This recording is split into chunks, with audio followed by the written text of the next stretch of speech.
To start off, my name is Casey Cannon. I am a planner here at the North Central Texas Council of Governments, who works with our Center of Development Excellence, and I am joined today by my colleague, Brianne Johnson. Hello, everyone. I'm Brianne Johnson. I'm also a planner here at the North Central Texas Council of Governments in our Environment Development Department, and I lead our North Central Texas RISE Coalition, our regional integration of sustainability efforts. So we have 4 speakers today. Mac Martin with the Texas A&M Forest Service, Matt Grubersich with the City of Garland, Sherry Cuellar with the Texas Trees Foundation, and Kate Zilke with the North Central Texas Council of Governments. And I think that's everything we have to cover. So Mac, I'll go ahead and introduce you. Mac Martin is the Partnership Coordinator for the Texas A&M Forest Service Urban and Community Forestry Program. He is passionate about connecting non-traditional partners to natural resources and helping them understand the overwhelming benefits trees and forests provide directly to the people of Texas. Focused on flood mitigation, water quality, and urban heat island reduction, and expanding Texas urban forest canopy, he's a graduate of the University of Georgia with a Bachelor of Science in Forest Resources. Mac, whenever you're ready. Well, thanks so much for having me here today. Like I said, my name is Mac Martin. I'm the Partnership Coordinator of the Texas A&M Forest Service's Urban and Community Forestry Program. And today I'll tell you a little bit about what the heck actually urban heat island is and the role our urban and community forests play in mitigating its impacts. So it is a term we've been hearing a lot more often lately, but what is urban heat island, or UHI? UHI is essentially a microclimate at the urban scale where your urban temperatures are much higher than their outlying areas. And this is generally a result of replacing your green spaces that have natural cooling functions with impervious heat absorbing structures. So things like your paved roads, your parking lots, your buildings, those all absorb and retain heat during the day and radiate that heat back into the surrounding air. And studies from the U.S. Global Climate Change Research Program have shown that these urban areas are on average about 7.2 degrees warmer than the rural areas during the day. Now, that 7.2 degree figure is a composite score over an entire urban area or metropolitan area, but it's important to remember that within every afflicted one is going to be these hot spots where these impacts are most severe. So neighborhoods that fall into those hot spots of a highly developed city can experience mid-afternoon temperatures that are 15 to 20 degrees hotter than nearby tree-lined or rural areas. And this prolonged extreme urban heat is a serious threat to our local environment, our public health, and our quality of life. Now, just to give you a little bit better idea of excuse me, just to give you a better idea of some of the contributing factors of what goes into urban heat island, Climate Central created an index to evaluate the intensity of urban heat islands and applied it to 159 cities in the United States. So they created this intensity index by measuring the factors on screen here, and the factors are in order of importance to that intensity score. So first was called Albedo, which is the measure of a material's ability to reflect all forms of sunlight, including that visible, infrared, and ultraviolet. And it's measured on a scale of 0 to 1, with 0.0 indicating that a surface would absorb all solar radiation, and 1.0 would represent total reflectivity. For example, asphalt is considered to have an albedo score of 0.05, whereas green spaces can range from 0.7 to 0.85, depending on species and other factors. Followed by albedo is percentage of green space, population density, building height, average width of the streets, and then finally just irregularity of the city. And again, this index score is for an average temperature for a city compared to its less developed surroundings, so it's not reflecting those hotspots. How do we even measure urban heat islands? It's a much more complicated answer than I think many of us would prefer. The reason being is all these different contributing factors that make up urban heat islands. It includes, like what we know, the shortwave radiation from the sun, the longwave radiation from our stored heat and urban surfaces, but also what's known as anthropogenic heat waste. That's given off by your vehicles, your HVAC systems, machinery, and even human body temperatures. That's why population density is included in that intensity score. All those are part of a net contributing heat for your urban heat island. So if you're going to try and capture any of that, you need to measure for all of these different contributing factors. So then the question is, what are you actually measuring for? Based on what you'd like to get out of an urban heat island assessment, it's going to determine where and what to measure. So for example, in energy consumption, your higher urban temperatures drive demand for air conditioning. So analyzing how temperatures in your urban areas differ from those in a surrounding region will help you quantify the energy impacts, whereas something like public health risks for heat islands are generally derived from your poor air quality and your heat-related illnesses. So for public health, it may be more beneficial to identify those hotspots so you can focus your interventions where they're most needed during your extreme heat events. And then finally, you need to figure out what temperature data is going to best serve your needs. So air temperature is the data we're most familiar with. It's the temps we find from our weather apps, and it can be measured directly using standard weather stations and other kind of normal monitoring instruments. However, because its monitoring networks typically only cover just a portion of a city, they may not provide a complete representation of your citywide temperatures. It tends to be more useful for those who want to study and mitigate those public health risks, since they are the best indicators of conditions actually experienced by the people, whereas something like surface temperatures represent that heat energy given off by the land and buildings and other surfaces. Those might be better for pinpointing those hot spots in the communities. And the technologies that measure temperatures of surfaces, they can reveal temperature differences at really fine scale, like between your roofs and pavement and grassy areas. But ultimately, for any assessment, you're going to want a combination of your surface and air temperature data to get the most complete picture of a city's heat island. And one quick thing I did want to mention is on less recognized impacts of an urban heat island is actually the inability to cool down at night. So when most people think urban heat island, they tend to think, middle of July, standing in an asphalt parking lot at like 3 p.m. in the afternoon. But remember that urban heat island is derived based on heat indexes of your surrounding areas. So interestingly enough, the greatest discrepancy of temperature is actually at night and in the winter. And those are times we hope to get relief from our energy consumption and other heat derived needs. But because these buildings are holding on to that heat during the day, cities are unable to cool off at night and even in the winter. And this prolonged exposure to these warmer temperatures, even if it's not necessarily warm outside, is still forcing us to experience what was once considered long-term effects of the urban heat island at a quicker pace. But more than anything else, for the best picture of a heat island in any given area, decision makers have to make measurements across multiple different times of the year and the day and nighttime hours. Matt, can you talk a little slower? Oh, I'm sorry. Yeah. So when urban heat islands developed, many negative effects occur as a result. The higher temperatures, they impact everything from your local water quality to human health and comfort. And I always like to say that urban heat is really kind of the nexus of potential issues within an urban environment. It truly is kind of like a trickle down effect, starting with energy consumption. So when it's really hot outside, we talked about what's the first thing people tend to do. It's turn down their AC units. So as those temperatures rise in your urban heat islands, your air conditioning equipment now has to work double time just to keep buildings at a comfortable temperature. Studies have even shown that electricity demand for AC increased up to 9% for every 2-degree increase in temperature. And this increase in energy consumption is expected through the warmer seasons. But like we just talked about, we're now starting to see increased consumption in the night and winter times as well. And I know we've had at least one ERCOT warning about it this year, but as these AC systems are run on high through the days and nights, the city's electrical system has to work overtime to provide power to each structure. If that demand eventually outpaces the supply, those officials are going to have to use brownouts or even blackouts to prevent system overloads. An increase in energy consumption has a direct relationship to increasing air pollution. Like we said, it is a trickle-down effect. So companies that supply electricity typically rely on fossil fuel power plants to meet much of that demand, which in turn leads to an increase in air pollutant and greenhouse gas emissions. So these pollutants are harmful to your human health, but they also contribute to really complex air quality problems, including things like ground level ozone, fine particulate matter, and even acid rain. If you're unfamiliar, ground level ozone, also known as tropospheric or bad ozone, is kind of a key ingredient in things like smog. And it's not emitted directly in the air, but it's actually a result of pollutants emitted by fossil fuels chemically reacting in the presence of UV sunlight, and it can reach really unhealthy and dangerous levels on hot days. Particulate matter, it's a mixture of those solid particles and liquid droplets found in the air. So some particles like dust, smoke, and mold, they're going to be large enough or dark enough to be seen with the naked eye. And they're generally referred to as PM, standing for particulate matter 10, with the 10 meaning an average diameter of 10 microns.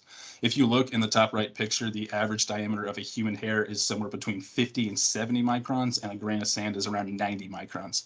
So while PM10 is a serious issue, it's actually PM2.5 that poses the greatest threat. Particulate matter has the greatest impact on cardiovascular and respiratory health, and at 2.5 microns, those polluted matter can be inhaled into your lungs and even your bloodstream. And both ground level ozone and PM2.5 have been linked to increased asthma and other respiratory issues in communities. So when your weather app alerts you on a hot day of an air quality alert, a lot of times these are some of the things that it's referencing.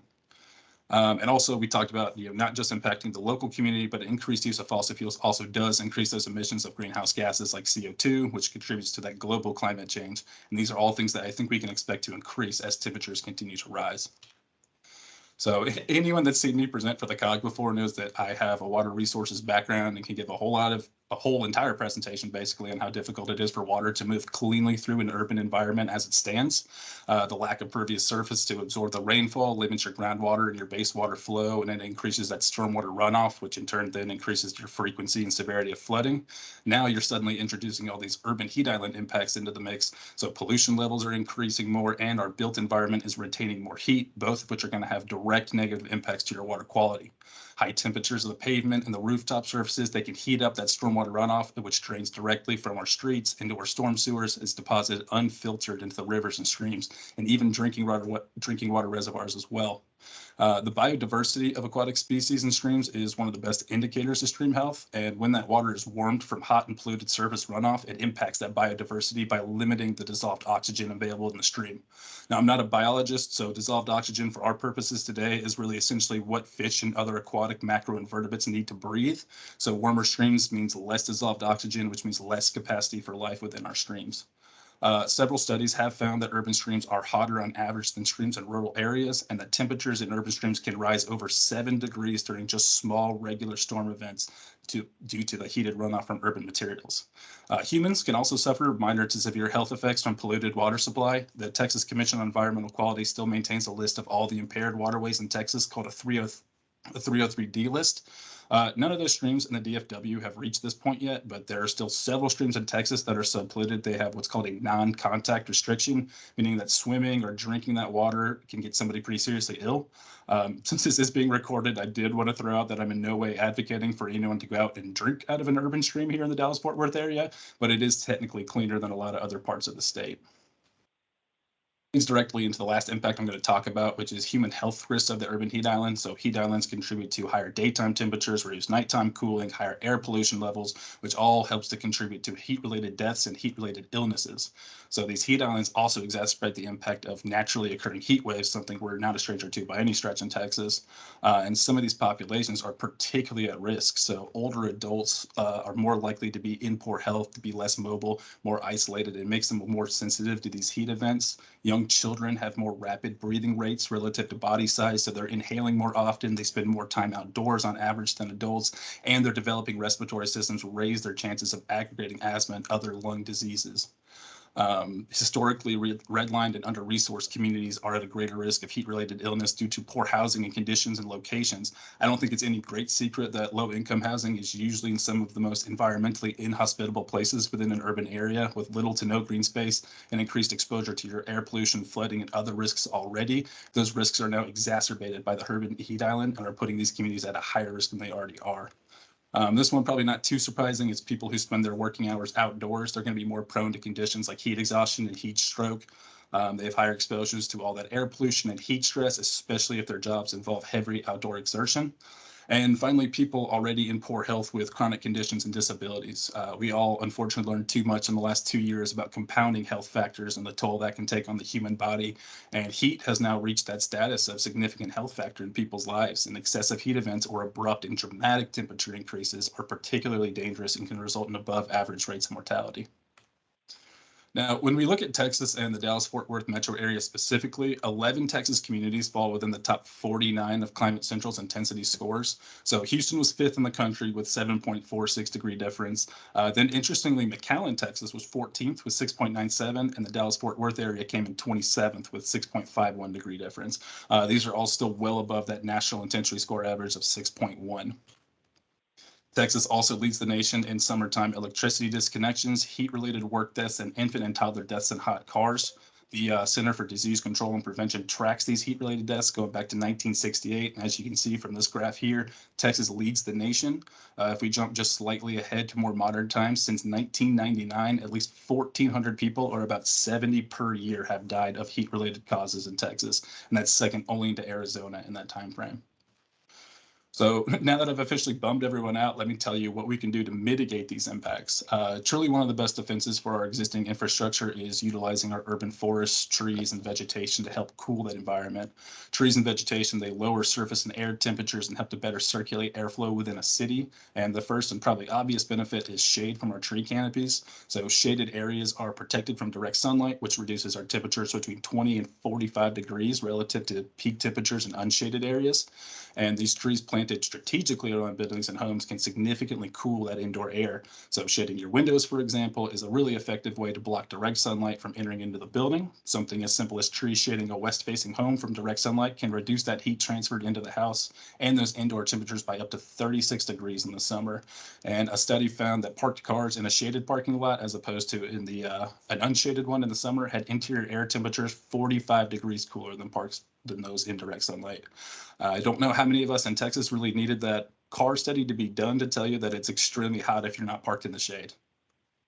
So next is a process called evapotranspiration. Evapotranspiration is a combination of evaporation and transpiration. It's the process by which plants absorb water through their roots and release it as vapor through their leaves. Both of these liquid to gas processes, they use heat from the surroundings and thus cool the air just in their natural function. So as temperatures increase, the rate of evapotranspiration increases. So your evaporation will increase because there's a higher amount of energy available to convert that liquid into water vapor. And transpiration increases because the warmer temperature, your plants open up and release more water vapor. And a Berkeley lab study conducted by the EPA found that a mature tree can transpire 100 gallons of water every day, which has the same cooling effect of 5 standard air conditioners running for 20 hours. I do want to put a quick caveat on that study since it was conducted in 1992. So while I'm sure it is correct, we have likely gotten more efficient, or I hope we've gotten more efficient with our AC units in the last 30 years. So it may not be a 1 tree equals 5 AC units, but it's still a significant value from these trees is the ultimate point we're trying to make. And also increased urban vegetation can have varying effects on your wind speeds and air circulation. Something I didn't touch much on my cursory explanation of urban heat island is how building height and density can impact your airflow in a city.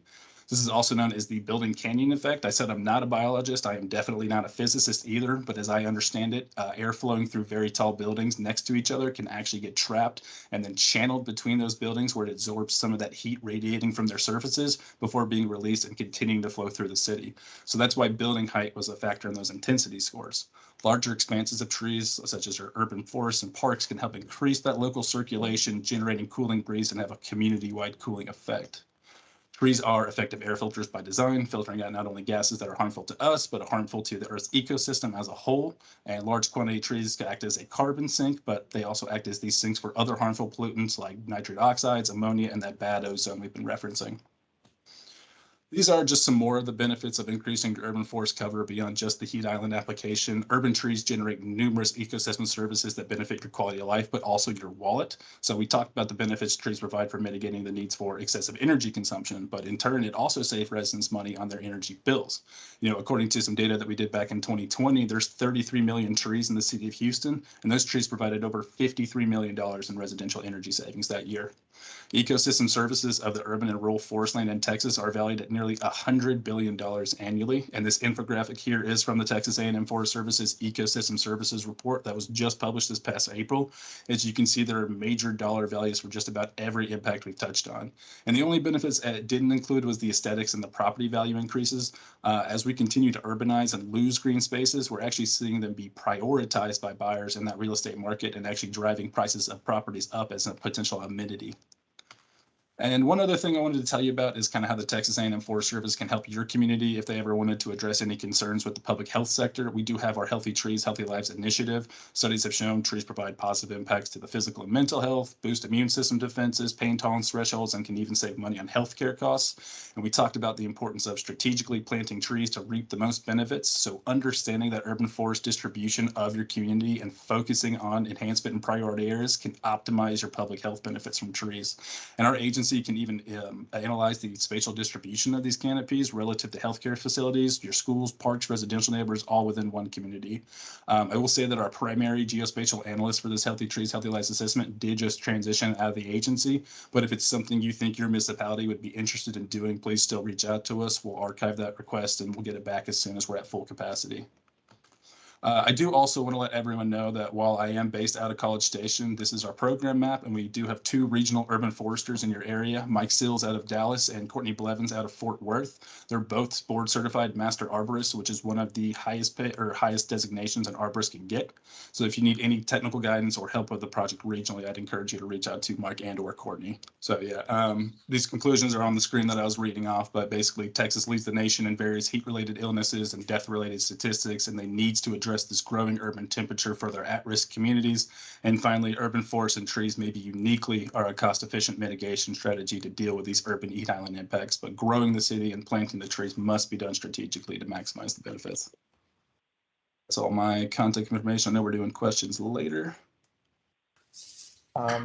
But for now, we're going to go ahead and move on to Matt Grubersich, our next speaker. And Matt Grubersich joined the city of Garland in August of 2020 as the Parks Operation and Maintenance Director, overseeing the maintenance and operation of over 2,500 acres of parks and open space. Previously, Matt served as the Director of Operations for the Texas Trees Foundation for the past 10 years. He brings with him over 20 years of operational experience assisting communities preparation for future challenges by enhancing their capacity to implement resiliency projects to create vibrant, healthy communities. Matt holds a Bachelor of Science in Urban Forestry from Iowa State University, is an ISA certified arborist, SAF certified forester, and has served in a leadership role on numerous local and state boards and commissions. Everyone, Matt Grubersich. Thank you, Casey, for that. I'm going to make that bio even shorter. That's entirely too long. And Matt, thank you so much for the great introduction into what an urban heat island is. You know, sometimes when you're doing these talks and multiple people speaking and you really don't know who's going to cover what. So I went really light on that. So I appreciate that you were able to cover a lot of that. I'm going to cover a couple of different things, but kind of everything that I hope you hear today will kind of all meld together. And kind of a key word, you know, there's always these hot button words, and one that's kind of starting to come around that you're going to start to see is community-driven climate adaptation planning. And this is really important because as we talk about climate change and we talk about urban heat island effects and we talk about flooding as our communities continue to grow and our urban areas continue to grow, it's going to take individual municipalities, it's going to take individual regions to be able to really move the needle on these things because it's such a big problem. And when you look at the DFW area, are you controlling the slides for me, Casey? If you are, yes. Go ahead. All right, yes. Go ahead and advance for me, please.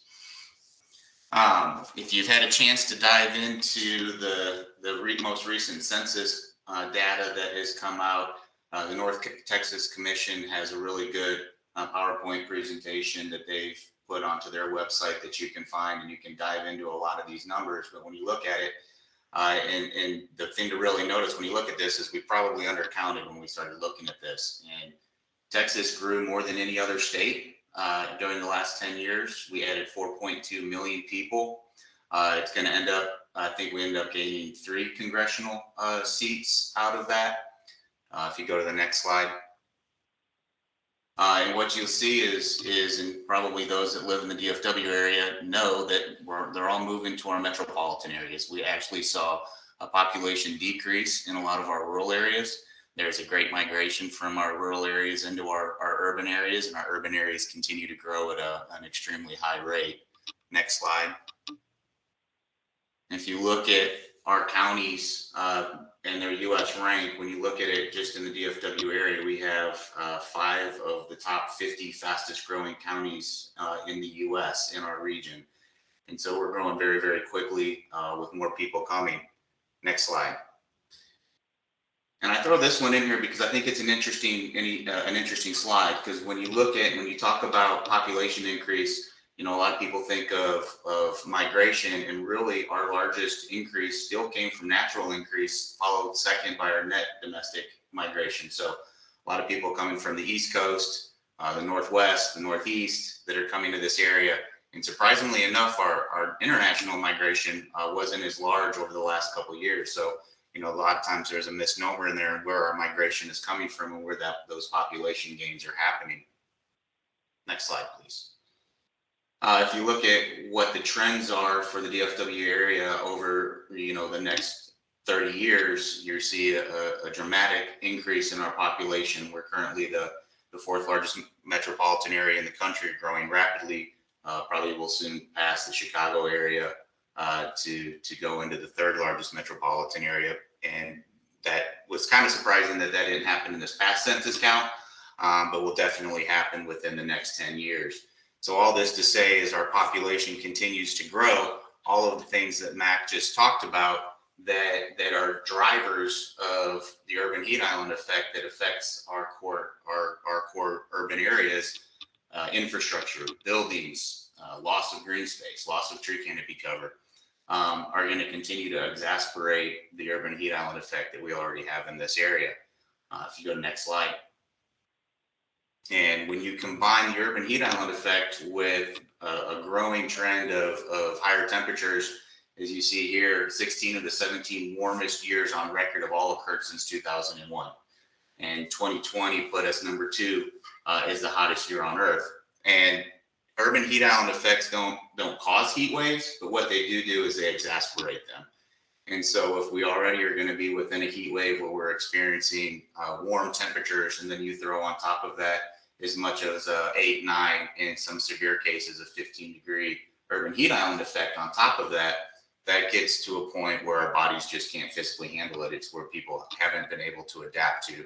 It's where you start to get into the danger zone in terms of human health. And what you see when you start looking at these trends isn't just a southern trend that hits just Texas or Arizona where you might think it happens.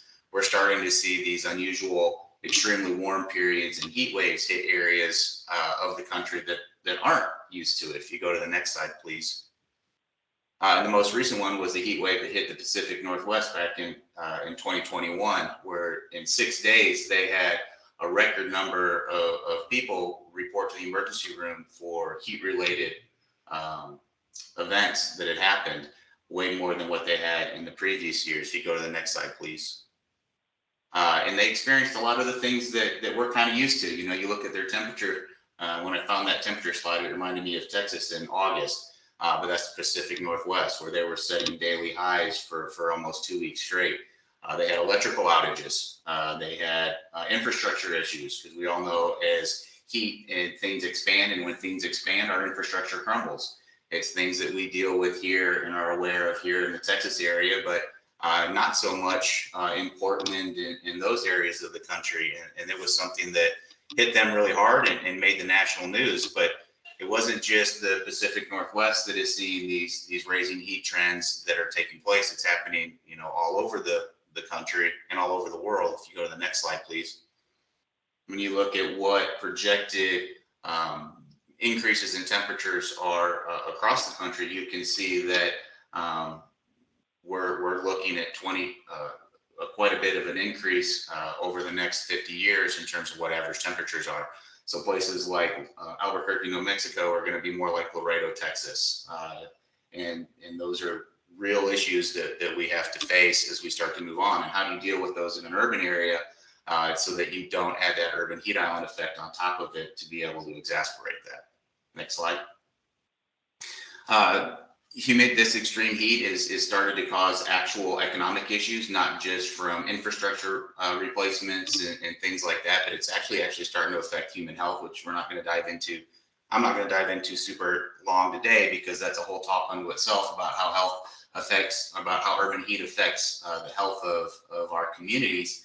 But what we're really starting to see is that it's affecting when people can work. And you already see it here in Texas, and it's a big issue out in Arizona and Phoenix, where now outdoor type of work, especially construction type work, happens at night, because that's when the coolest is. The most active time in this area is early in the morning. Even our guys here, you know, we go to work in the summertime. We try to start at 5:30 so I can have most of my guys gone by 2 before the heat of the day comes. And they've actually started to track this type of information. If you go to the next slide, please.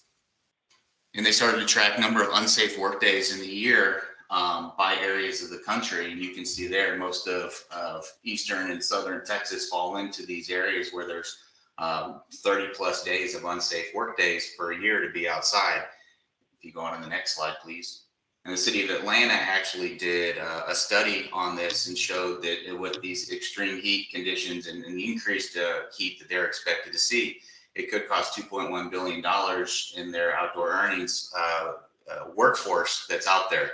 And when you look at an already struggling economy, when things that are out there, and you take another section of the workforce that's out, that can have devastating impacts in our communities and our economic drivers within our communities. Next slide, please. And so again, I'm not going to go into what that urban heat island effect is because Mac did a good job, but this is just a good visual representation with the thermal camera that shows, surface temperatures and difference between shaded areas and shaded temperatures and what the dramatic increase that can be, and that heat that radiates off of that surface temperature off that uncovered pavement is then what creates that urban heat island effect and causes that ambient air temperature to be much higher than our control or more rural areas or areas that have high tree canopy cover or other types of mitigation factors for urban heat island. If you go to the next slide, this is a great representation from the Urban Climate Lab that's based out of Georgia Tech University. And they put temperature sensors all over their campus. And the blue spot that's right in the middle of it is essentially the central part of Georgia Tech University's campus, where they've invested a lot of money in green space and tree cover and things like that. And you can see the surrounding thermal imaging that is done and the temperature sensors that are there. You can see that there's a tremendous difference in the amount of heat that they're showing in that area. So that's just a really good real time on a hot day in Atlanta, what you can do when you have good planning and good tree canopy cover and other types of urban heat island mitigation strategies employed to be able to help reduce ambient air temperature. Next slide. And so when you look at our heat waves, and you look at a heat wave, and then you stack on top of that an urban heat island effect, that's where you get into those dangerous situations that Mac touched on in his presentation. How do you start to adapt those? There's multiple different strategies. There's cool roofs that you can apply. There's obviously more street trees, more canopy cover, reducing impervious surface. What you find when you start diving into the data is that it's not just one that is going to be the magic bullet, but it's a combination of strategies. It's combining things like cool roofs, reducing of impervious surface, even reflective pavement to increase tree canopy cover is what really starts to knock down your urban heat island. And we all know that budgets are tight. And so when you really start to examine where your urban heat islands are, then you layer that over with where your at-risk communities are. And then you use that to be able to strategize where you're going to do your implementation so that you can make sure that you're getting the biggest bang for your buck and that you are protecting those in areas that might be the most vulnerable.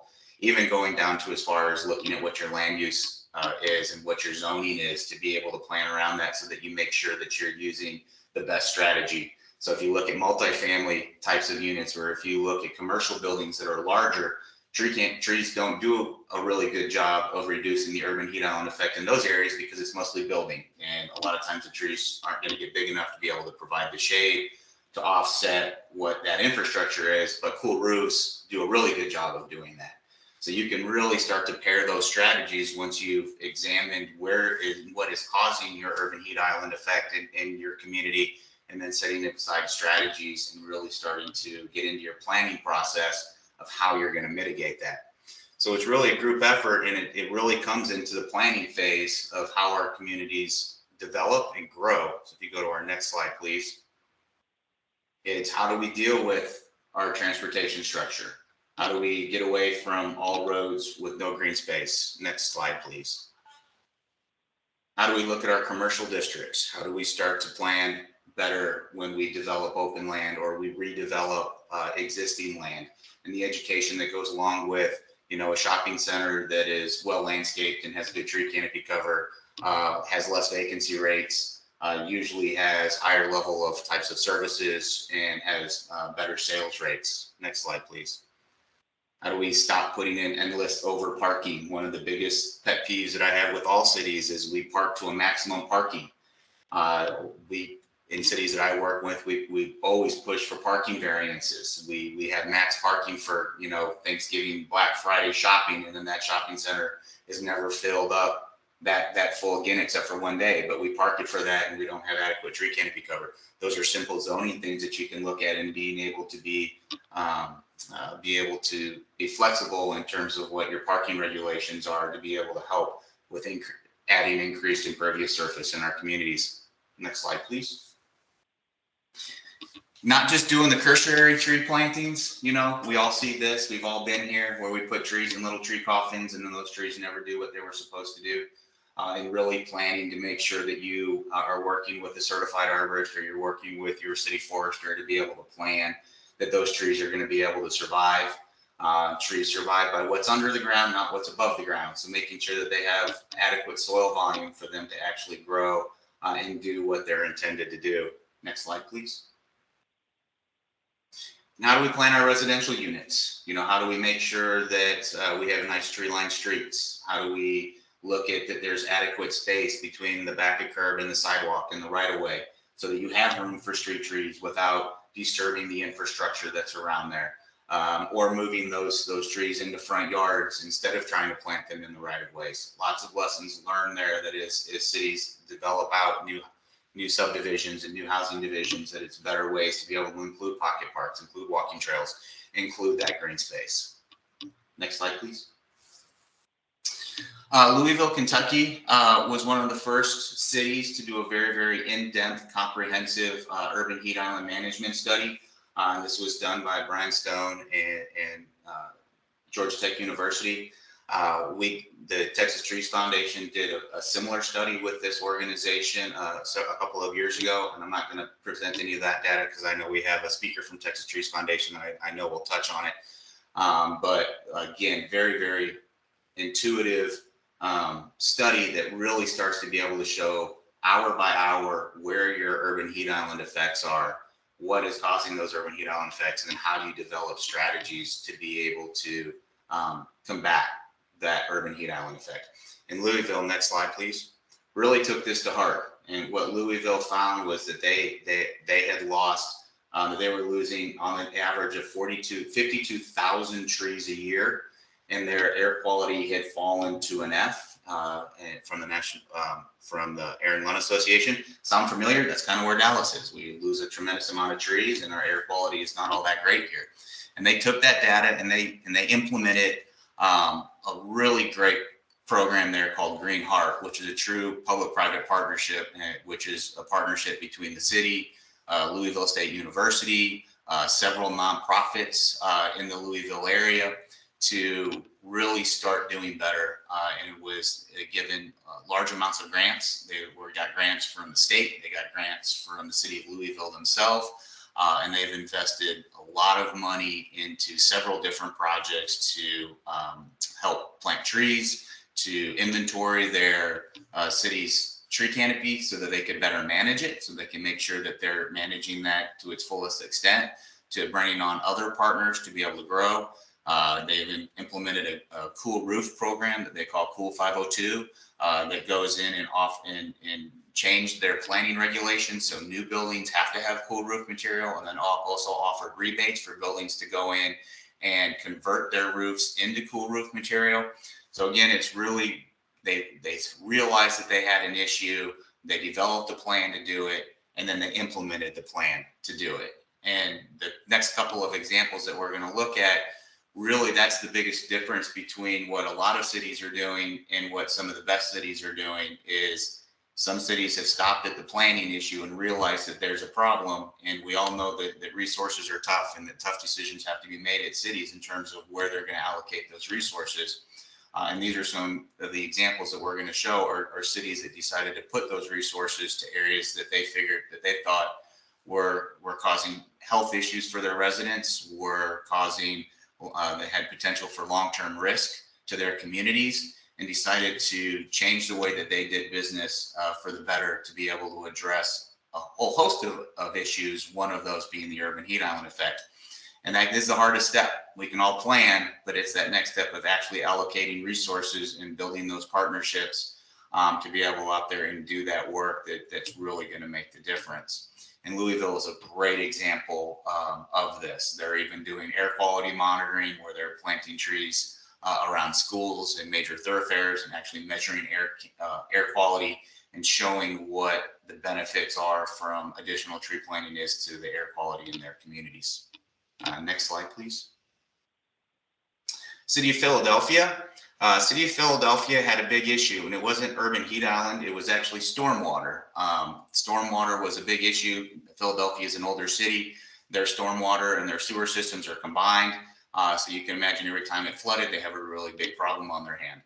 And so they had an infrastructure need of about $9.6 billion to be able to fix that issue. Now they realized they didn't have $9.6 billion. And what they found is if we reinvest $2.5 billion into the community and leverage that, that they can make a big difference. And so their goal, they have a very ambitious goal of turning 10,000 acres of what was previously pervious material into impervious material to be able to meet those stormwater demands that they had. And what they have found is that they're going to halfway through this program, that they're going to far exceed what their stormwater goals are. And the great thing is by churning 10,000 acres that was once impervious surface into what was pervious surface into an impervious surface and turning it into green space is also going to have a huge impact on their urban heat island effect. And the great thing about this program is, they do have huge scale projects that they did along interstates and along right of ways. But they also worked with local schools. They worked with Chester Public Land and the Nature Conservancy on projects there. But even just small little projects like taking an old cutout and making that into an impervious space. Because when you're talking about a city that large, and you're trying to get 10,000 acres, you need every little piece that you can possibly get. And they tied education into it, and it really has become an identity within their city. And not only did it fix their stormwater issue, what they found in these areas where they did these remediation projects, they obviously saw a cooling effect from the urban heat island effect, but they also saw increased development happening in those areas. They saw increased rental rates in those areas. They saw an increase in the tax base in those areas, which then pay the city back in terms of increased property taxes. So, they went into it just trying to fix a flooding issue, and they got an economic issue. They got an urban heat island issue that was addressed. A whole host of things that, again, this is a whole hour talk on this project alone, but it's a really great example of how a large scale thing has been implemented in a really large city with a really large investment that met a lot of different goals. Next slide, please. City of Cambridge is just also finished recently doing an urban heat island study within their city. And really starting to look at where their pockets are. And out of this came a program called Resilient Cambridge. If you go to the next slide. And Resilient Cambridge just kicked off in 2020 and has been a huge success. Again, something that went from the planning stage with a great plan in Resilient Cambridge to actual on the ground projects that are starting to take place. They just recently, a year ago, launched their city a pilot program for reducing urban heat island effect through surface treatment, doing reflective pavement on surfaces. They updated their urban forestry master plan, increased the number of trees that they were planting. They did a municipal facilities study and put in several $1 million into improving their city facilities to make them more energy to improve their energy efficiency and to make sure that they were being energy smart in those areas. Again, really putting their foot forward to be able to make sure that they were putting those plans into action. Next slide, please. So those are 3 examples of city-driven examples that have been, and there's many more out there. It could go on for a long time. San Francisco's got some really good things going on. Chicago has some really good things. Denver has some really things going on. There's actually even some really good things going on here in the city of Dallas that is being spearheaded by the Texas Trees Foundation that I know that they'll talk about. So there's lots of great examples that'll be out there, but that's just kind of 3 that have really moved the needle fast and quickly. These are some examples that were some development-driven examples, because again, it's not just the city that's going to be responsible for fixing this. It needs to be in our codes. It needs to be in our future planning tools that we have in there. It even needs to be in our land use, making sure that we're setting aside land use for green space to be able to offset these urban heat island effect and flooding issues. But this can also be a development-driven thing, and developers are always quick to say, well, that's going to cost me more money. But cities need to be pushing for these types of developments because they actually have really big paybacks. Bagby Street in Houston is a really great example of that. If you've ever been down to that street, was a $55 million investment that really had to be pushed to get the developer to do it. But what they've seen is a 22% increase in lease rates along that corridor.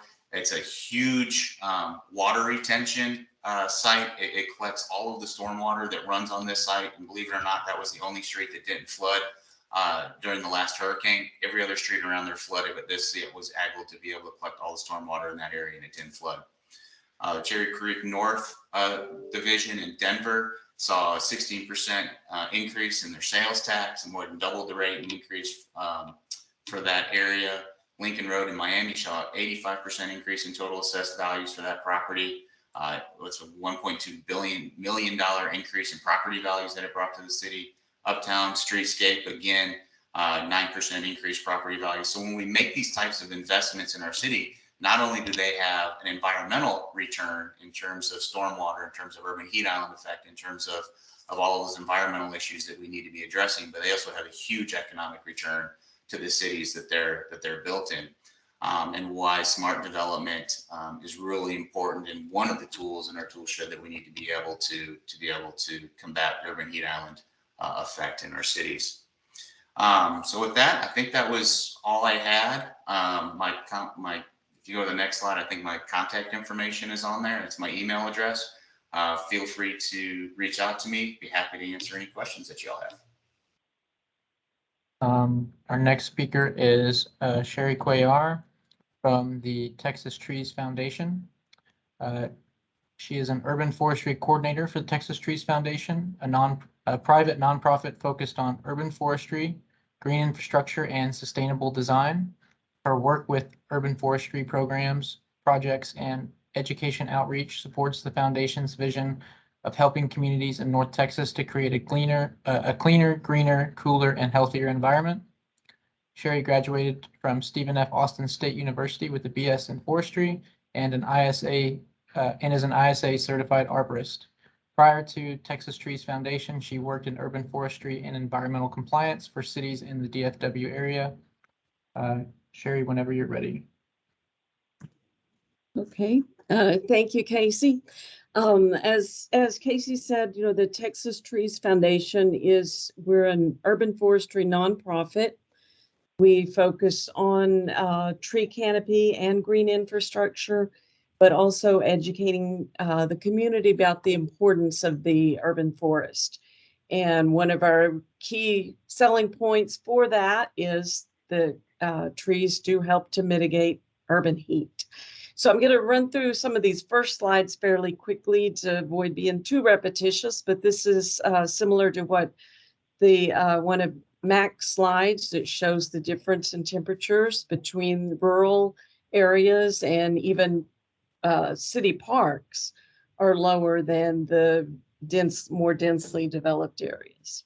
So next slide. Okay. Basically, there's four main drivers of the urban heat island effect. The loss of tree canopy and vegetative cover causes an immediate impact. The urban construction materials that absorb and emit more heat.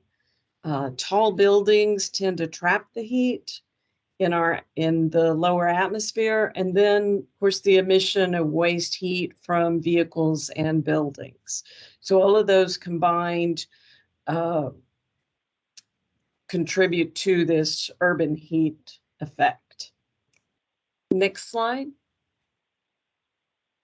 So as we've discussed, you know, the vast majority of Americans live in urban areas, and the urban areas are growing the fastest. The heat waves prevent people from working outside, but it's not an equal effect across the city. Particularly at risk are outdoor workers and people without access to air conditioning, children and older adults, also people with asthma, as high temperatures lead to increased ozone production. And then also the heat impacts our infrastructure. It increases maintenance costs for roads and railroads, and poses a risk to our electric and water systems during high usage. And according to the CDC, heat-related deaths account for more deaths annually than all other weather events combined. So it's kind of a under the radar thing. It doesn't get the coverage like these huge storms. But when you look at the total death toll, it is a bigger hazard than most of the others. Next slide. And as Matt mentioned, Texas Trees Foundation, we did work with Dr. Stone, who did the Louisville study, to do an urban heat island management study for Dallas in 2017, and found that Dallas was heating up faster than almost every city in the country except for Phoenix and Louisville. And another concept was the fact that cities don't really create the heat, but they do magnify it. So next slide. And this is from the report that Dr. Stone did for us, and it shows the urban heat island daily high and low temperatures. The highs are on the left and the lows on the right. And it showed that the hottest areas in Dallas averaged a high of almost 101 for 5 months. And the low temperatures were almost 80 degrees for 5 months. The highest temperatures were found in the most intensely developed areas, what you would expect, downtown, West Dallas, the airport, and the Southwest Medical District. And the heat would range up to 11 degrees hotter in some parts of the city than others, and up to 15 degrees warmer than the surrounding rural areas. So on this slide, it shows the Dallas's land cover. 32% is tree canopy, which is good for this area.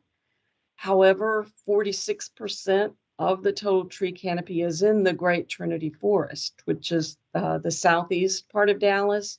It's a wonderful asset, but Dallas can definitely use increased tree canopy for the remainder.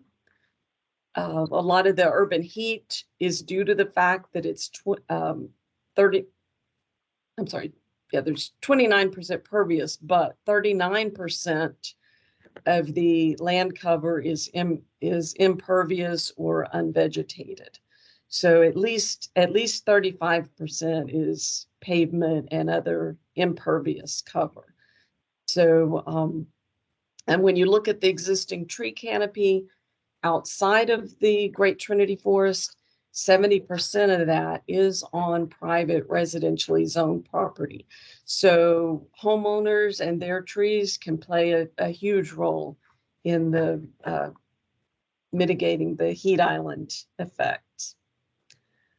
Next slide.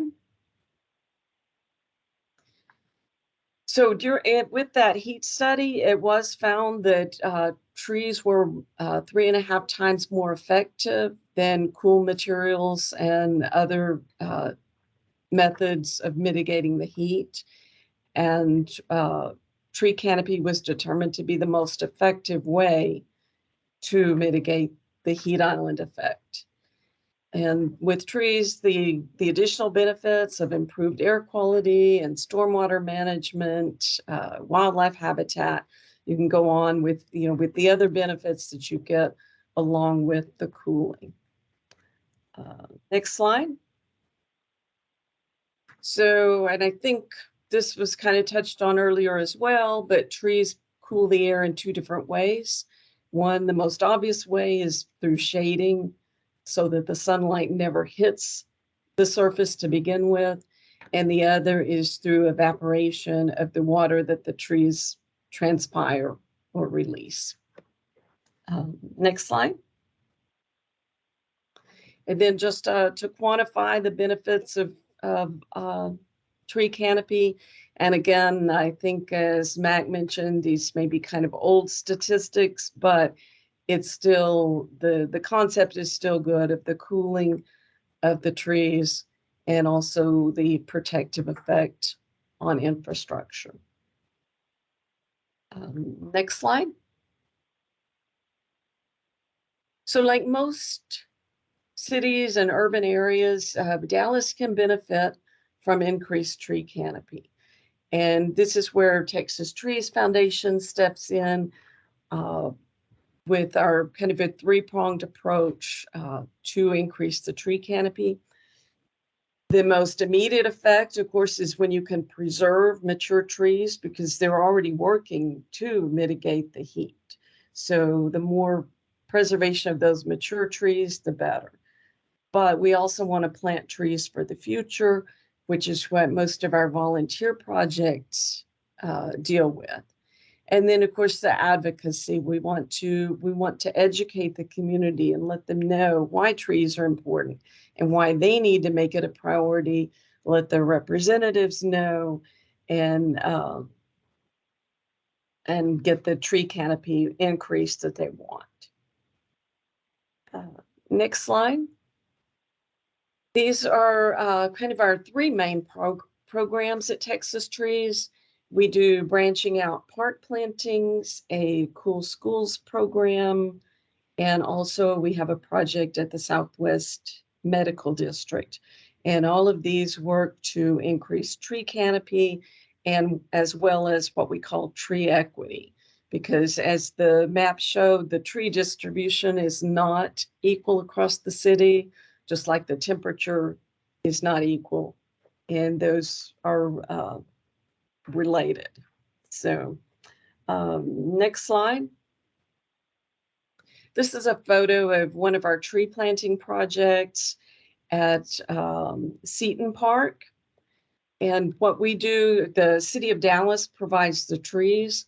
We raise money for all of the tools and the equipment needed. And then we get volunteers and we have a planting day. We plant 50 trees per park. Last spring, we had 6 park projects. So we planted 300 trees in Dallas parks. And these parks, they're selected based on the canopy needs and prioritizing within the community. If you the next slide will show some of that. So for example, at Seton Park, they have a high percentage of people in poverty and unemployment, a high percentage of seniors and people with health conditions. And at this particular park, they had a walking path or sidewalk, but it was almost totally unshaded. So we focused our planting efforts around that walkway. The Bishop Flores Park, this was also a high poverty area, had a high population of children. It's in a council district with only 17% canopy coverage. And there was a big open area, the closest to the street, there were no trees. So we focused our efforts there to plant in that area.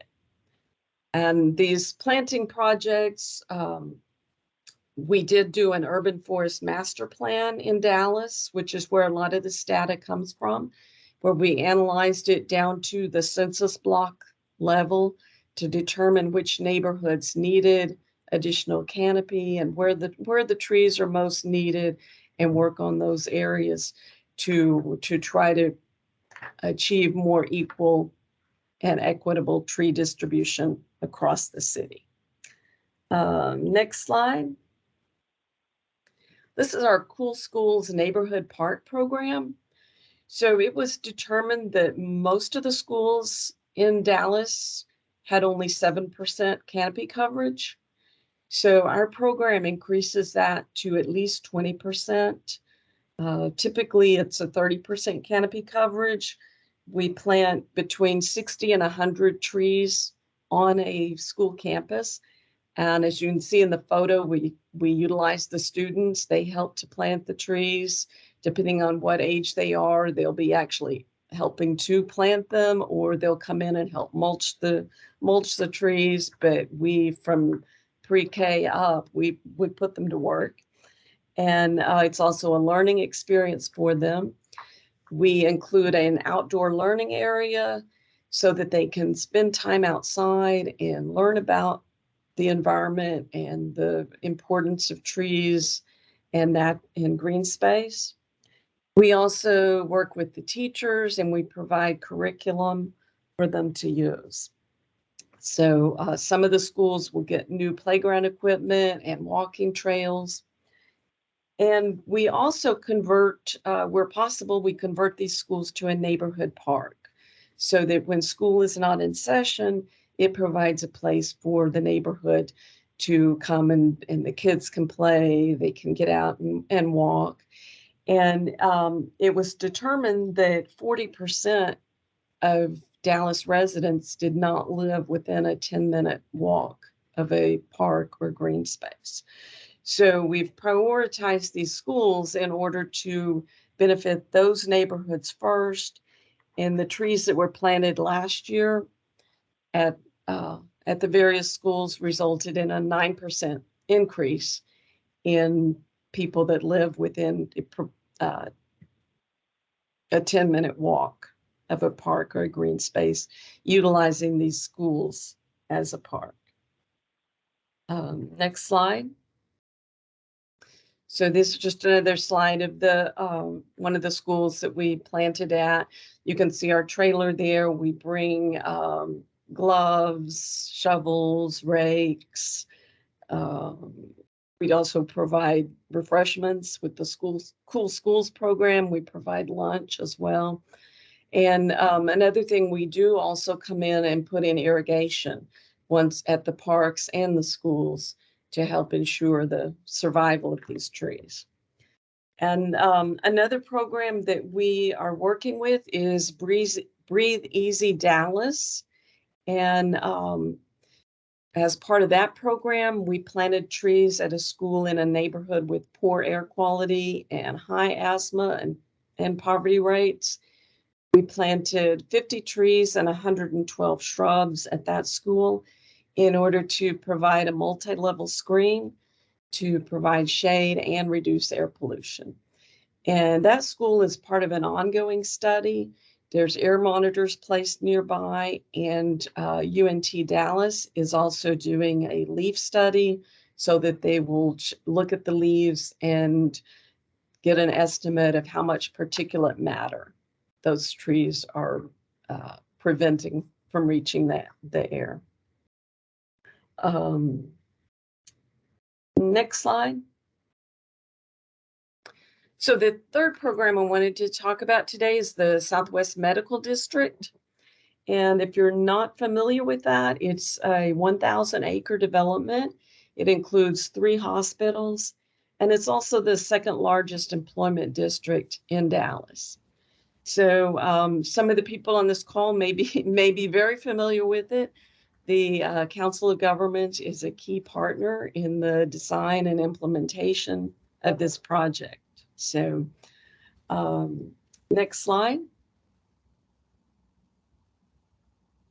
This is a picture of one of the air monitors, and we've got 3 of these installed in the district. These are non-regulatory. The EPA has monitors up where they determine what's our attainment status or non-attainment status. But these are used to help with the design of the redesigned medical district. And these air monitors check for ozone, nitrogen dioxide, and also particulate matter. Next slide. So this is just kind of a snapshot of a portion of Harry Hines Boulevard, which is the main street running through this hospital district. And as you can see, it's not pedestrian friendly at all. In fact, crossing the street can be quite dangerous.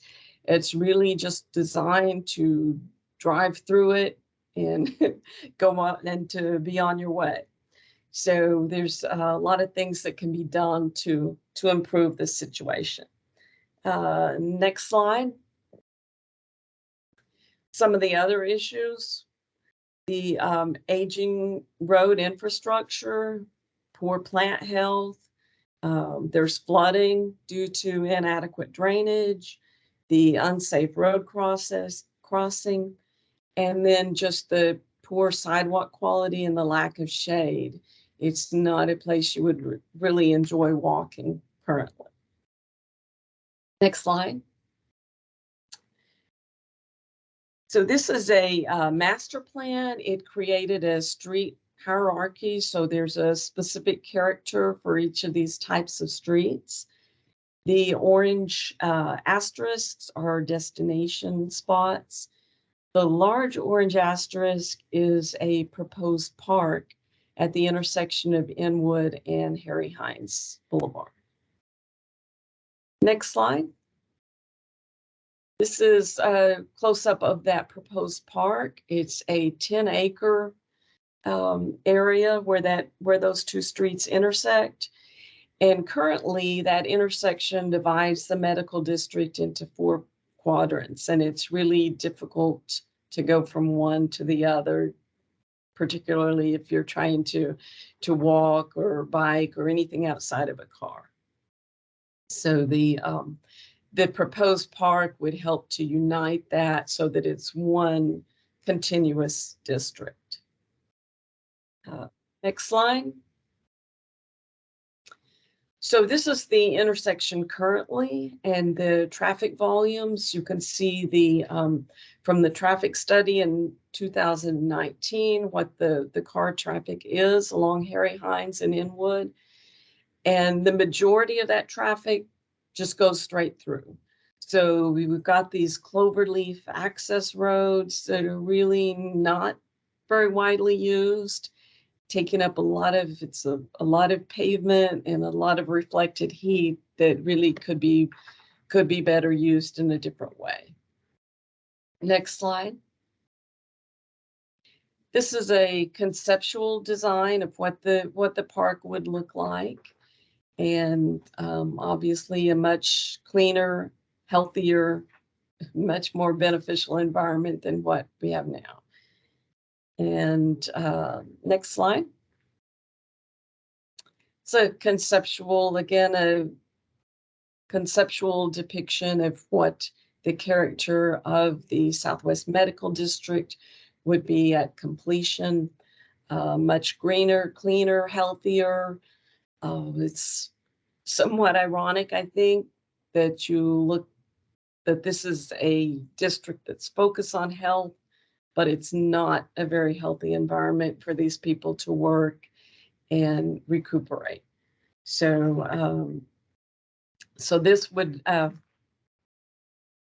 be one of the major projects that we're working on. And I think I neglected to mention earlier that the EPA, looking at their data, this medical district area is one of the poorest air quality areas. So again, this speaks to equity if we can do something to improve the conditions in the Southwest Medical District. And the next slide has my contact information. Oh, no, sorry, I skipped one here. These are all the partners. This is a a very complex and a long-range project, and has a lot of public-private partnerships to make this happen. And as you can see, the North Central Texas Council of Governments is one of the key partners on this project. And the next slide is my contact information. All right, thank you, Sherry. I think we'll go ahead and move on to our next speaker. So next up we have Kate Silke with our Transportation Department here at the Council of Governments to discuss our tree canopy equity needs assessment. Kate? Hi, thank you. I am a transportation planner at COG's Transportation Department. And my little group of staff focuses on equity, environmental justice, and pre-NEPA environmental considerations. About a year ago, we started working on a needs assessment related to equity and transportation needs. One of the metrics that we chose to look at was tree canopy. We thought we could make some level of connection to transportation with this metric. And I'd like to start with this map that we have here on the screen. So this overlays a redlining map of Dallas and a current tree canopy estimate map in pink, or the hot pink. and as you see, we can maybe make some correlation there between the discriminatory real estate practices of redlining and some current tree canopy. So we wanted to dig into the equity of tree canopy a little bit more. And ultimately, we believe that we found some nuanced inequities existing for census block group geographies that had a concentration of residents who were people of color, but we did not find this same inequity for block groups that contained an emphasis, or excuse me, a concentration of low-income individuals. Next slide, please. So first, to introduce you to some of the data we worked with, this is the Transportation Department's Environmental Justice Index. It is available on the website that you can see below, nctcog.org/EJ. It's downloadable GIS data, but if you don't have GIS, it's also an interactive map. The data is derived from the American Community Survey, which is an annual Census Bureau product. And this is based on a presidential executive order from the 1990s on environmental justice that identified two protected groups. And this was minority communities and low income or below poverty communities. And here on our staff, we frequently use the term people of color instead of minority. And to step you through the symbology here, any census block group that's symbolized in yellow is a block group above the entire 12 county region's percentage for low income or below poverty, which is 16, 17, 18%, something along those lines. So individuals living in households below poverty. And any census block group that's represented in the blue is a block group above the region's percentage for people of color, which is about 54%. And then using that kind of elementary school sense of yellow plus blue makes green, any census block group here that is symbolized in green represents a block group above the region's percentage for both of those groups that are protected by that presidential executive order. Next slide.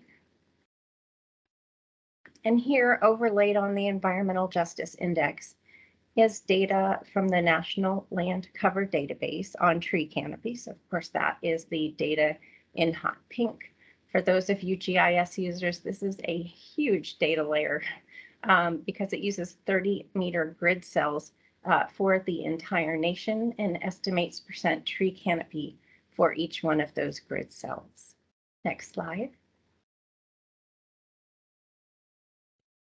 And for our results in terms of the total minority or people of color demographic group, this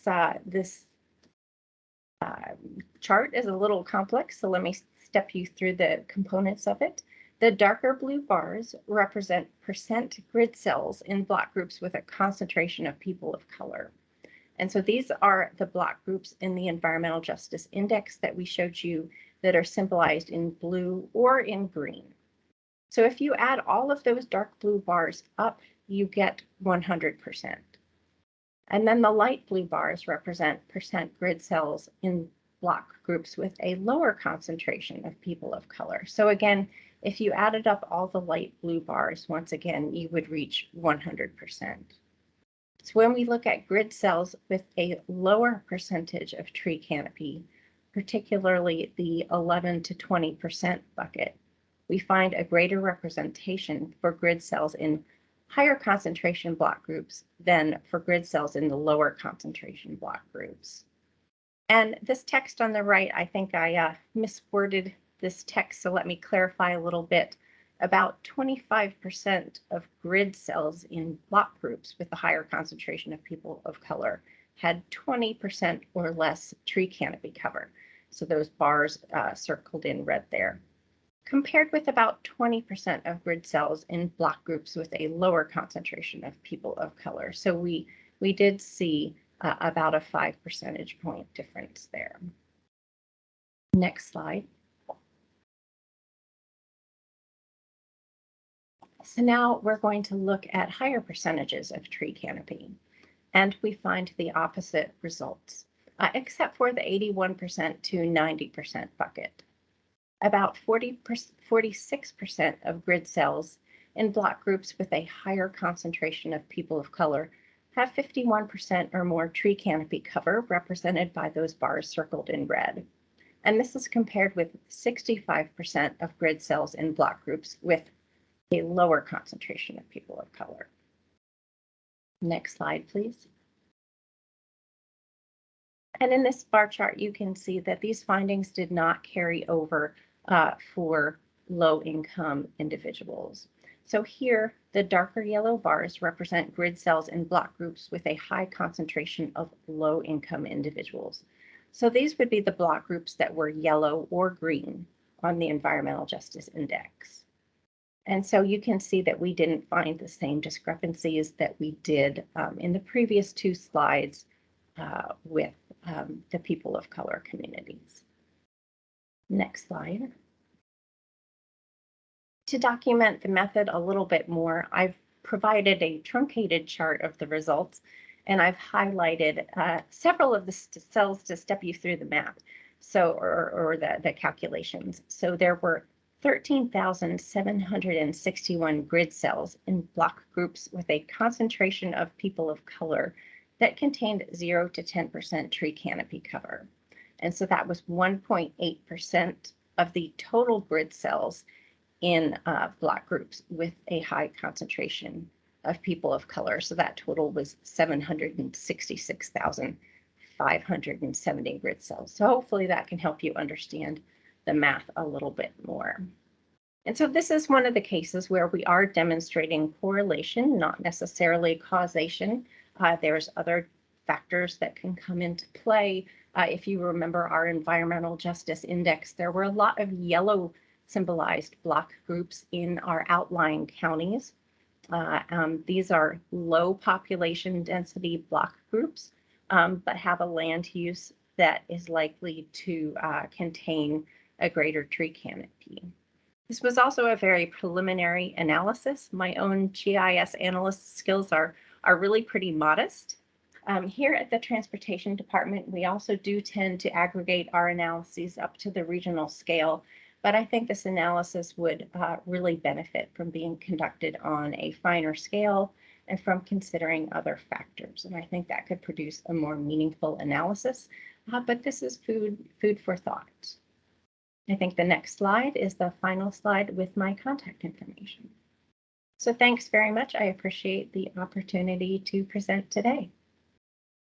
Thank you, Kate. And now we will go on to the Q&A session, and I will turn it over to Brianne to help facilitate that. Great, thanks, Casey, and thank you to all of our presenters. I know I learned a lot, and I'm sure everyone on the line did too. Barbara, do you want to go ahead and unmute yourself and ask your question? Yes, can you hear me? Yes, I can. Okay, this is a question for Mac Martin. I was interested in, but really didn't understand that concept about how night and wintertime temperatures are having higher heat than they used to. Could he explain that a little more? Yep, and I guess I'm not totally saying that they're generating more heat. I'm saying that in the nighttime and the winter times, because those buildings are and those other urban structures are holding on to more heat during the day, they aren't releasing it, so our urban centers are staying warmer, and then that discrepancy is comparing to the other outlying areas. So say in the Dallas, it would be really, really hot during the middle of summer, but the discrepancy of temperature compared to the rural areas around it are actually smaller than the times during the night and winter. So it just doesn't cool down as much as it does in the rural areas. Yeah, exactly. Which we kind of knew. Okay. I know Matt addressed it a little bit, but I'm just wondering for any of our city staff and folks on the line, how can cities move beyond that planning phase and start incorporating heat island mitigation into real policy? And so say, how can city staff from like Parks and Rec Department or Public Works promote those policy level mitigation strategies to their officials? I don't know if anyone has any insight into actionable ways of getting this into policy. Hello, my name is Don Rains. I'm a city of Dallas. That question's a good one because we're currently building up our Forward Dallas update, our comprehensive plan. But myself, I've looked very closely at CCAP as sort of our guiding principles as far as what are the targets. Obviously, the mapping helps quite a bit. The things that have been discussed today. And so, can y'all hear me very well? I'm sorry if my volume's low. Yes, I can hear you. Oh, okay, good. And so, yeah, that is a very big question, and we are trying to figure out how that gets into policy. Now, of course, there's always, there's always kickback. There's always people saying, well, does this affect business? Does this affect this and that? So we just really have to frame the argument well as far as getting the type of green infrastructure that we need in order to mitigate the effects. I know I say that tongue in cheek, and I got a like-minded audience, but yeah, I think it's going to take some time. But I think the wheels are working. So I think it's just a matter of how we get there. We're not there yet, but I mean, I feel like I could ask. I don't have the answer, but I feel like I'm open to answers from you too, as well as if this group has some ideas as far as how we can get across the finish line with the policy as well. I mean, it's going to take some momentum. Obviously, it's going to take some more than just one staff person or two. It's going to take quite a bit to get to that point. But obviously, I think I have aligned it very closely with public health, like y'all have done as well. So if I think since we have this new data, since we know so much more, then we can make a public health argument, and that helps quite a bit. Yeah, I agree, Don, and thank you so much for that insight from your work in the city of Dallas. I think, like you mentioned, public health is a good angle to take to try and prioritize this in policy a little more. I think also Matt spoke to the economic benefits that cities across the country have seen Sure. when implementing Sure. more urban canopy cover, green street programs. Absolutely. I think we just have to keep that message strong. I appreciate what we learned today, but definitely it just has to, we have to keep the dialogue going all the time. But it's good to cover the economic, the equity, environmental. We call it, the 3 E's. I'm sure you say the 3 E's as well, but environmental, equity, and economic. So if it's unbalanced, we need to call it out. We need to say, oh, so that's an economic benefit, and that's all it is. Does it meet equitable goals? Does it meet environmental goals? So I think we need to get to that point that we're questioning how land use develops in particular. That's our job with this department, Plan and Urban Design, is land use and zoning. So how land use can play a role in climate change is the questions that we're asking, that we're trying to address right now too. So I agree with you, Don, and it really comes down to kind of what I had mentioned in my deal is the more data we can have, and that's why it's great that there's so many organizations out there that are continuing to do work like this, like Texas Streets Foundation locally and others in other parts of the city, because other parts of this country, because we're really good at solving problems. So you look at the Philadelphia example that I showed. They had an emergency on their hand that they couldn't afford. And so they had to look at alternative sources to be able to meet that emergency that was at their doorstep. And the truth of the matter is we haven't hit there yet. It hasn't gotten bad enough. It hasn't gotten to a dire enough straits for them to start looking at policymakers to start looking at alternative measures.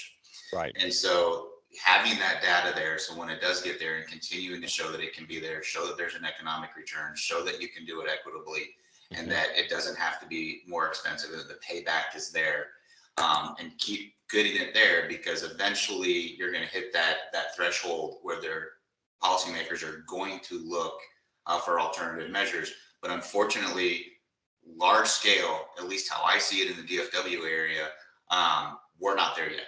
To put it mildly, we haven't suffered enough and Matt, to force some of that change. And Matt, before I joined the city, I was with a firm that worked on the Green Plan Philadelphia, 10, 15 years ago. So you're exactly right. When cities have their back against the wall, for Philadelphia's case, it was aging infrastructure. There's a life cycle to infrastructure. They had to change the way they did stormwater, frankly, and that was an opportunity to get green infrastructure. So we have to look carefully at the life cycles or the lifespans of our streets, our infrastructure, and realize that if we don't speak up and say we need this type of thinking now, then we'll end up just as a default replacing the things that we've done since the 50s and 60s and 70s all over again. It's just a default reaction. So we just have to stay aware of it, and we have to know, hey, that street's about to get replaced. Now's a chance to plant trees. Now's a chance to integrate stormwater. And we have to, it just has to get that message across quickly. But I do think public health, I seriously think that with the great data we got from Smart Growth Dallas, Trust Republic Land, yourself and your group, all that good data is extremely helpful, not just to pick out the inequities, but just to realize that there are strong inequities, but there's also, it affects everybody. And so, but who would have thought, 15 years ago, sure, it was hot outside, but who would think that actually that would help affect you getting a stroke or something like that? Who would actually, we didn't have those straight connections. And that's just the way science evolves, I mean, even in my lifetime, it was at one point acceptable to throw trash out on the highway. When I was very young, people just did it. And we wouldn't think of it today. It was acceptable for smoking on airplanes at one point too. So it takes a while for policy to change and to get people to be a lot more cognizant about their health. And I think it's a great argument about planting lots of trees, but I think we need to get green walls and green roofs going too. We need to just tackle the heat island effect. That people don't think in terms of stormwater runoff as well as they think about how hot it is outside. So you want to hit the target where people are hurting. Maybe we should have meetings in parking lots, but something like that just needs to get to the point where we get uncomfortable and realize we need to do something about it desperately. So let's have meetings out in the parking lots this summer, shall we? To get our point across. It's too comfortable in here. Might be a good idea. Yeah, seriously. Okay. Thanks, Todd. And again, Thank you. speaking to that issue of ways to incorporate this kind of thing into local government policy, Mac did post a link in the chat, if anyone didn't see that, to resources from the A&M Forest Service for local governments, including a module on creating strong public tree ordinances. So I encourage you to take a look at that in the chat. Thank you. Yeah, and Brian, I do just want to clarify on that as state representative and working via state agency, we don't make, I guess, comments on public policy or anything like that, but these are tools and we can provide any technical guidance for any other technical public policy like that. Yes, definitely. Thank you for that clarification, Mac. So we've got a few other questions in the chat, and I also see Christina Benante has your hand up. You can feel free to unmute yourself. Okay, good afternoon. I would like to add requiring a UHI impact study akin to our traffic impact studies. That's something to look down the road, but as we gather more data, that would make a difference in decisions from a planning department standpoint for whether or not to allow a development to go ahead or require certain conditions for them to mitigate, whether it's on site or off site. Thank you. Thanks, Christina. I think that's a really interesting idea. Okay, so going to the questions in the chat. Colleen Murray asks, given that the urban forest is managed by so many different departments in Dallas, where and how is the best approach maybe to promoting or managing? Colleen, I don't know if you want to give a little bit more clarification to your question or if anyone wants to give some insight. Yeah, that's my question. You don't have a centralized approach to managing the urban forest in Dallas. So who do you go to start with? I mean, where is the starting point? And then my other question is that Article 10 is our tree ordinance. And even on this presentation, the vast majority of our canopy is sitting on private land, and Dallas doesn't protect anything on less than 2 acres. So I guess that's my question. Where would you start with the city of Dallas in order to, you know, what's the best entry point, or is there one? And then how do you proceed when the bulk of your canopy isn't public property? I'll jump in, Colleen. One, that's a whole nother presentation. But I would encourage you to start with the Texas Trees Foundation Urban Forestry Master Plan that they did in conjunction with the city of Dallas. There's some good information and some good recommendations in there. And I know that they're still working to move those very questions forward. So I would encourage you to reach out to them and start there. Right. And Thank you. to tag on to that, one of the recommendations in that urban forest master plan was to, centralize in some way, to streamline all those different, the different departments that have jurisdiction over urban forestry. So I think, Dallas they've got their environmental CCAP, they've got the urban forest management plan, they've got thoroughfare plans, and most cities have this. And you find the commonalities in the way that they support each other. The stormwater benefits for trees will line up with their transportation plans, energy savings plans. There's a lot of common ground where these plans can overlap and provide mutual benefits.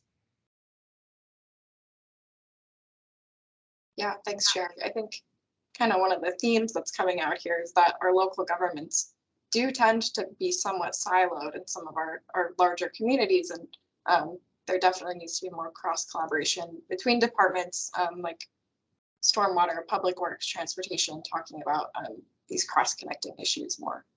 So thanks for that insight. We have a question from Alex Formakis. Does anyone have any insight into if cool roof materials are readily available for residential homes? Matt, I think either Matt or Max spoke a little bit about cool roofs in cities and how that's a great strategy for reducing albedo effect and decreasing urban heat. So does anyone know anything about the cost of those materials or how other cities have implemented programs to encourage cool roofs in residential areas? So I think it was Matt who spoke a little bit more about cool roofs than I did, but I do know I've looked into them before just in the research for the presentation that I think Home Depot actually has a whole line of things that are considered cool roof materials and things like that. And so there are options for residential people to use. Yeah, and Louisville has gone a long ways in this. It's harder in residential homes. There's not as many products as there are on commercial types of properties, but there are some that are out there. But again, you run into, especially if you live in HOA, there's HOA rules that are out there that sometimes govern the color and types of roofs that you can have. And so there's other hurdles that are there. I don't have an immediate source to give you, but I'll look something up and can send it to Grant and Casey that they could send out. Okay, that'd be great. And we will also we can also maybe post that. We'll be posting the presentation materials and the slides and the recording to our website after the fact. So if there are any other follow-up materials, we can include those. Okay, question from Grace about the canopy cover studies. I believe this is regarding some of the canopy cover data that Kate showed. And also, I think Sherry talked a little bit about canopy cover, but were the canopy cover studies done through aerial photos, and are those as accurate compared with on the ground surveys? And then there's a second part to that question. Is there any tree species type considerations in these studies? Are some species better than others at mitigating the urban heat island effect? Okay. Well, as far as with the Dallas study, It was done with aerial imagery, also with LiDAR, and the accuracy is, of course, it's going to be somewhat less than being on the ground. So, and they do ground truth some of that, but also they can tell the difference between shrubs and grasses, grassy areas, and tree canopy. So it should be, but a pretty good estimate of the actual tree canopy in the city. And was there a second part? I think there was to that question. Yeah, the second part was a little bit you touched on with the difference between trees and shrubs, but the tree maybe, species. Yeah, maybe Mac as a forester can speak a little bit more to this, but are some tree species better than others at mitigating heat effects? Yeah, And go ahead, Sherry. Oh, okay. I was just saying, of course, your evergreens, are going to be better just because they're providing year round. But there are some species that do better. Just you've got to look at the climate and what tree species do best and the soil type as well. And we do have studies going on, not just for heat, but also for air quality, which species do more to clean the air as well. And Matt, you may have some specifics on. No, I mean, you pretty much nailed exactly what I was going to say. We always, we, the Texas A&M Forest Service, are never going to plant anything that isn't native to that area. And we also try to make sure we have a diverse number of species in case anything like an old ash borer were to come through and devastate tree canopy. So native, diverse, but like you said, you have benefits for your evergreens that are going to have leaf canopy throughout the year. But then you have different species like sycamores that have really large leaves, provide good shade canopy, and they also grow quickly. And so it's just really depending on, it's going to be site specific for the best possible tree for each situation, I think. So Brian has asked in the chat, which of the solutions discussed today, particularly in development code, have the greatest energy, health, and economic return on investment? I think that's a big question, but I don't know if anyone has any insights into that or good case studies they can point to of which of these solutions, from cool roofs to green streets, that we've touched on today, have the greatest kind of cross-cutting ROI. I think you're probably best. I mean, a combination is going to give you the best result. But I think, also studies have shown that that trees provide, I think, a bigger variety of benefits, and that they also have stormwater management benefits, wildlife benefits, air quality. The cool roofs and things are not going to touch on removing pollutants and particulate matter as much. So. Yeah, that's a great point. I think the biggest thing that cities can look at is they need to look at making sure they have good tree codes and landscaping codes and land use, and being able to balance the amount of impervious versus the amount of pervious surface that are in there. Going back to the parking issue, in looking at landscape, a lot of times they'll focus on the tree ordinance, but they'll never look at their landscape ordinance. And their landscape ordinance will do things like require them to plant a certain number of trees for a frontage road, but then there's no out for planting trees underneath the power line. There's little things and nuances like that a lot of cities don't know that their landscape ordinance reads. And then being able to pair that landscape ordinance to be able to offset tree mitigation. And so that's a good way to be able to incentivize more impervious surface. If you have a large tree mitigation that you're possibly are facing, being able to offer incentives to, say, reduce parking, or to put in more type of bioswales, or increase tree planting, or increase planting area and soil volume for trees, to be able to help offset that can go a long ways on developments to make sure that you get a better product on the ground.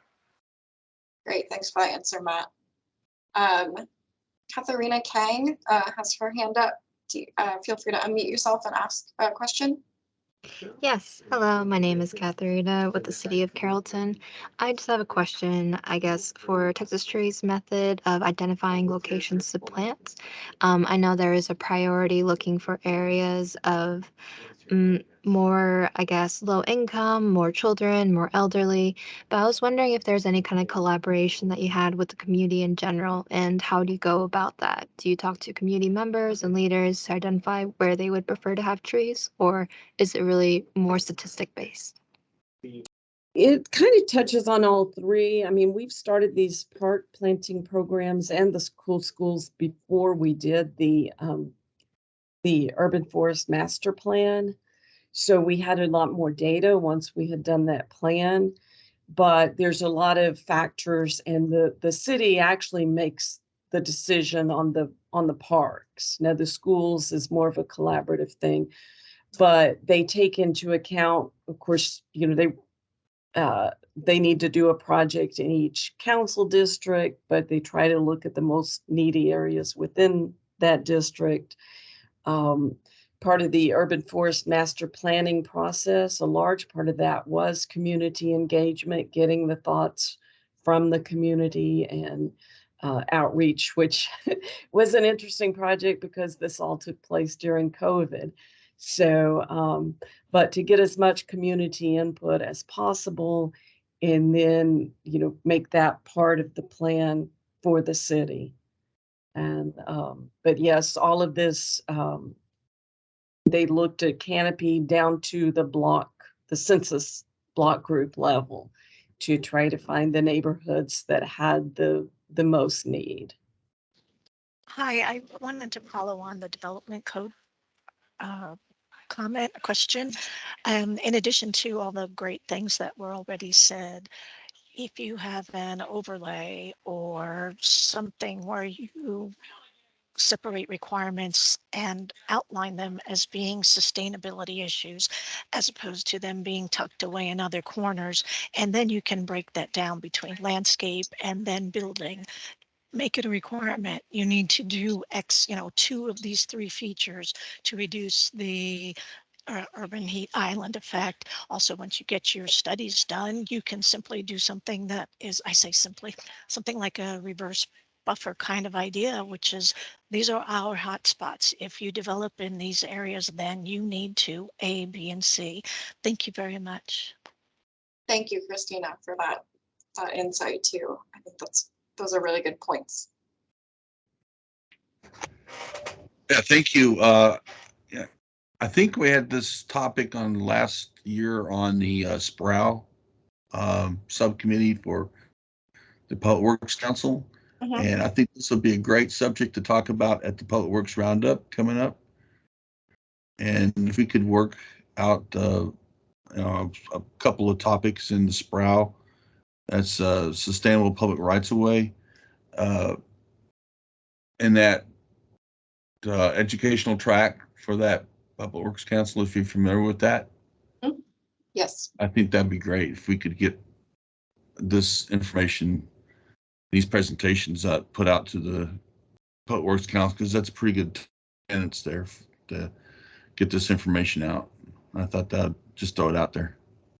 Yeah, I think that's a really good point, Robert. And we were going to make a plug for our next Sproul meeting at the end of this presentation, because there's definitely a lot of overlap between obviously putting trees in the right of way to increasing urban canopy cover.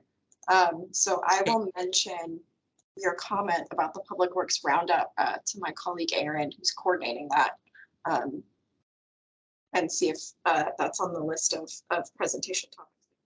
There's some really good material in here, and I appreciate all the effort that you did and the presentations that were given. In my town, we're pretty heavily involved in tree mitigation. We have a pretty stiff tree mitigation ordinance, and we do struggle with the educational part of that. And I think this is some good information to provide people when they have issues with tree mitigation. Really good points here. Thank you. Question is asking about integrating stormwater management into irrigation for Yes. new trees. And the reason I bring this up, I definitely think we should be planting trees, but I also, when I look at the CCAP goals of trying to reduce our water consumption, and then I know that over 50% of all water used in any city, not just Dallas, is usually directed towards just irrigation alone. I don't want to go. I don't want us to use more potable water because my fear is this: when we plant trees along streets, we tend to put them in, containers. We tend to do a little irrigation to them, and the minute we have a drought, that's the first thing that gets turned off is the irrigation system to the trees. Um, that's the very first thing that gets cut off usually, if you recall the 2011 drought. And so the problem is we had some sort of an irrigation dependency type of deal. I'd like to see, and I know I'm not new at this, but I'd like to see more stormwater used towards street trees, parkways, and things like that. I don't think anyone disagrees with me on this, but um, I'll give you some math. I did some math a while back, and I hope I'm correct about this, but about every 1,000 square feet of impervious surface in Dallas, Texas, with about a 34-inch rainfall or 35-inch rainfall annual year, produces 20,000 gallons of water that we tend to put just down into the storm gutters and out into creeks and to the river. So I don't want to just hoard water, but I do say this: when you look at impervious surfaces, and you think about the math, and you think about how much water runoff can come off a parking lot, a street, and things like that, could 1,000 square feet of impervious surface help you to supplement water towards a street tree, for example? I think the answer is yes. It's just a matter of how we integrate with the engineering departments, how we work with streets. So I love, don't get me wrong, I love seeing new trees go up. I hate seeing old trees go down. But when I think about planting new trees, I do think that we have to have sort of an emergency irrigation or emergency water strategy. Because again, like I say, when you have a drought, if you have an artificial irrigation, that gets cut off. It could get cut off for 6 months or more. It puts our trees at a disadvantage. So I think it's important that it doesn't have to be the only source of water, but at least a supplemental source of water should be run off. I just think that I think we should. I know trees need to have oxygen, they need to have good soil, other things too, but it would be good to have the water. It just kills me to see a street tree with a gutter next to it and not a drop of water goes to that tree. It all goes down into the gutter, into the creeks, into the rivers, into the lakes, gets processed, gets cleaned with chemicals, and that water gets put to the tree. A very circuitous route when you think about it. So I just want us to align with the engineers so that we can work to make sure that we can get rainwater. They call it stormwater. I call it rainwater. So you think about how we can use rainwater better. I just asked that to the group. So that's a comment, but if y'all have any answers to that, let me know what your thoughts are. Yeah, that is a really important point that you've made, Don, in connection between we're letting all of this water run off our streets when it could maybe be put to a more beneficial use for our trees. And I know there are some solutions out there, and maybe others can throw in more ideas, but using more pervious pavements. I think Matt, sorry, I'm getting your presentations confused a little bit, but had a photo of a parking lot that was kind of pervious pavement so that water could get down into the soil for those trees. That's preferable. That's preferable for sure. Absolutely. Yeah, but also planting, native and more drought-resistant tree species is also a really great solution that cities can implement, but that doesn't necessarily help with the mature trees. And the ironic thing, the ironic thing, Ms. Johnson, is when I did some rain gardens a few years back, when I did a lot of research working with Texas A&M University Agriculture Extension, I realized that it's not so much drought tolerant when you have those type of environments, urban environments. You actually have to have trees that are floodplain species because they're the types of trees that actually require less oxygen in the soil, like sycamores, bald cypress, and things like that, because those types of trees with a sidewalk or impervious surface around it resembles water. It resembles the lack of oxygen into the soil itself. So, and when you inundate a rain garden, they're also the type of species, floodplain species actually work better than drought tolerant. If I put cactus and things in a rain garden, it would just wilt over in like it wouldn't make it once it was inundated. So it's kind of like, as much as it's important to get native plant species, make sure that if you're designing rain gardens, make sure that they can be inundated in water before the water percolates down. So it's actually, it's a balance. So I'd like some of the biologists in the call to let me know if I'm incorrect about that. Hey, I have another question or comment. Some time ago, I saw a presentation very similar to this, and one of the things that were brought up, and maybe I missed it, about variety of trees. And I know there's some places up north that planted one variety, and then beetle came along and pretty much wiped out that whole population of trees, and they were stuck with a bunch of dead trees that were the same. So I don't know if that's anything that brought up or not, but I think it's a good idea to have at least 3 or 4 trees so that they have some variety and some preventative measures to keep from whatever beetle comes along and wipes out your tree population in the area. Thank you. Yeah, that's a great point about biodiversity, and I also think underscores how important it is for our communities to work with certified foresters and forestry biologists who can also speak to Dawn's point about whether we need flood resistant or drought resistant trees. I think we have time for one more quick question. I see Barbara has her hand up. Barbara, do you have a question or a comment? Yes, I'm representing the Sierra Club of Greater Fort Worth, and I was actually asked to attend this meeting so we could find out where we could plug in and be of use. Does anybody have a suggestion about how local Sierra Club chapters could aid with this? I don't know if any of the communities on the line, or maybe Texas Trees Foundation has any need for Sierra Club or volunteers for the efforts that they're doing. Barbara, also maybe you could put your contact information in the meeting chat, and anyone can maybe reach out to you. Okay, I'm doing that. And just real quickly, yes, we definitely could. You said you're with the Fort Worth chapter? Right. Okay. So, I mean, as far as, I guess there's a Dallas chapter, and we definitely would, any of your members that live in Dallas for the tree plantings that we do in the spring and the fall. But for Fort Worth did just approve a urban forestry master plan development of that. And I don't know if you're aware of that, but we will be probably starting on that in the fall. And one of the big things will be getting community input. So I think we could definitely work with you on getting some of the input from your members and getting the word out. And then the idea that we will start having planting events and doing some of the things that we're doing in Dallas, that we'll be doing those in Fort Worth, and can definitely use volunteers. Okay, so the urban forestry master plan for Fort Worth has just been started? Well, it's just been approved. The city council just approved the development, the use of city funds to pay for their portion. And so we expect probably late August, September will be kind of the kickoff event for that. But definitely, if you can email me or put your contact information up, we would definitely like to partner with you on that. Yeah, I just put my my email in the chat. Thank you.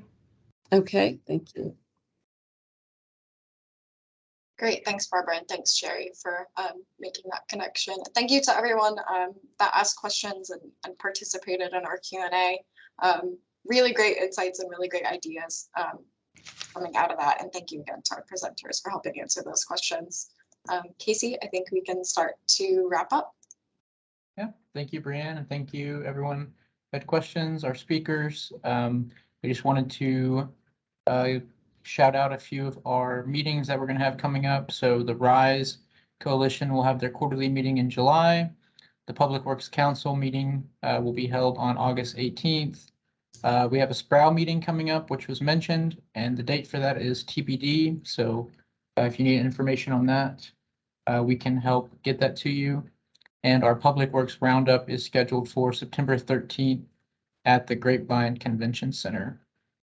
And with that, I think we are pretty much done. So here's our contact information, and thank you again, everyone. Have a good afternoon.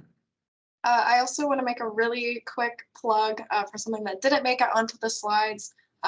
But here at North Central Council of Governments, one idea that was brought up in one of our RISE coalition meetings was to create a regional tree purchasing cooperative. So we do several purchasing cooperatives through the COG that communities can get involved in and kind of use a shared contract for the region to buy supplies, technology, equipment, things like that. So we are exploring starting a purchasing cooperative such as those, but for trees. So communities can purchase young trees that they can plant either in the right of way or at parks, anywhere that they're needing additional trees. And so we're currently in kind of a public input portion of that process to see what types of tree species, the quantity of trees, sizes, things like that, that communities would be interested in purchasing through a cooperative such as that. So I will put my colleague Krista Guzman's information in the chat. She's kind of leading that effort for our department. So if you're interested in getting more information about that tree purchasing cooperative or providing input on tree species or anything like that, please reach out to her. And again, thank you, Casey, for organizing all of this, and our contact information is on the slide. How can we get this PowerPoint? So this will be posted online, and if you registered online, we have your email and we'll send it out once it's available. And if you didn't register, please reach out to us and we'll make sure to have it available for you.